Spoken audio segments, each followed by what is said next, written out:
The Exodus, one of the most dramatic escape stories in human history. It's a tale of faith, freedom, and miracles that has shaped cultures for thousands of years. But what really happened when the Israelites left Egypt? Stick around, because by the end of this video, you'll understand not just the story itself, but why it still matters today.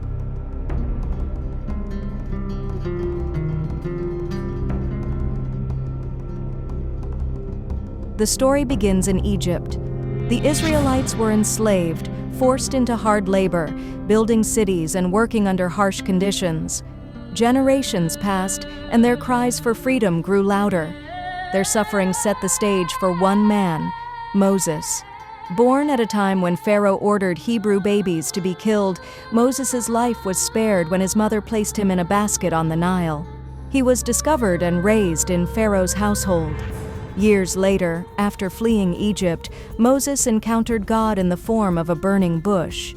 There he was given a mission: return to Egypt, confront Pharaoh, and demand freedom for the Israelites. Moses obeyed and went back. His message was bold: "Let my people go." Pharaoh refused, and so began one of the most intense standoffs in history.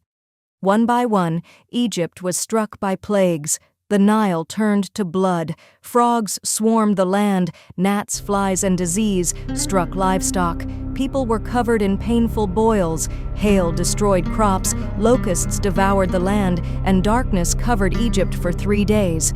But the final plague changed everything: the death of every Egyptian firstborn.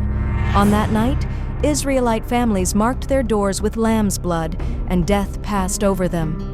Egypt awoke to grief and loss, and Pharaoh finally let the Israelites go. The Israelites left in haste. Families marched out of Egypt under the cover of night, free for the first time in centuries. But Pharaoh changed his mind. Furious, he gathered his army and chased them into the desert. Soon the Israelites found themselves trapped between Pharaoh's army and the Red Sea. At that desperate moment, Moses stretched out his staff, and the waters of the sea parted.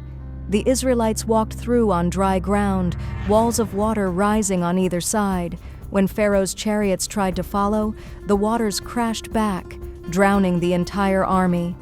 The people were free at last. Their journey, however, was far from over. In the wilderness, they faced hunger and thirst, but food came down from heaven, manna, and water flowed from rocks. At Mount Sinai, Moses climbed the mountain and received the 10 Commandments, laws that would guide the people in their new life. But here's where things get fascinating. Historians debate whether the Exodus happened exactly as described. Some see it as history, others as legend, but either way, its influence is undeniable. The story has inspired generations, from the Jewish festival of Passover to African American spirituals during slavery to modern freedom movements. The Exodus is more than just an ancient tale. It's a story about the fight for freedom, the struggle against oppression, and the power of faith to overcome impossible odds. So here's the real question: was the Exodus the greatest escape story ever told, or the greatest story of faith ever written? Do you believe the Exodus happened as the Bible describes? Drop your thoughts in the comments, and subscribe for more ancient history breakdowns.